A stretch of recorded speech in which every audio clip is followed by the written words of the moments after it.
2 line আম্মা জান গানটাকে শোনেন, কারণ এটা এত পপুলার। এবং আমার ধারণা আমি দর্শক যারা আপনার দর্শক আছেন তারা আপনার কণ্ঠে এই গানটা শুনলে অনেক খুশি হবে। তো এই মুহূর্তে আসলে আম্মা জান গানটা মানে যে সুর যে তাল লয় আমি আপনার ওইভাবে কোনো লাভ নেই, আমি ফিশ পাউডার হাতে নিয়ে আছি, মানে ওই যে আচ্ছা। ছাই হাতে নিয়ে আছি, আপনি ছিটকে যেতে পারবেন না।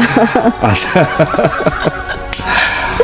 আচ্ছা আমি দুটো লাইন তাহলে গাই। হ্যাঁ, আম্মা জান আপনি বড় মেহেরবান, আপনার দুগ্ধ করছি পান, আপনি বড় মেহেরবান আম্মা জান। এই এটুকু মনে আছে। আপনি অনেক ভালো গান, আমি ভালো গান গাই মানে অ্যাটলিস্ট সুর এবং তালটি আছে। না। যাক আপনাকে ধন্যবাদ। আমার মনে হয় জীবনের প্রথম কেউ, তাও আবার আপনি একজন কি বলবো আমার খুব প্রিয় অভিনেত্রী এবং আমি আপনাকে খুব পছন্দ করি।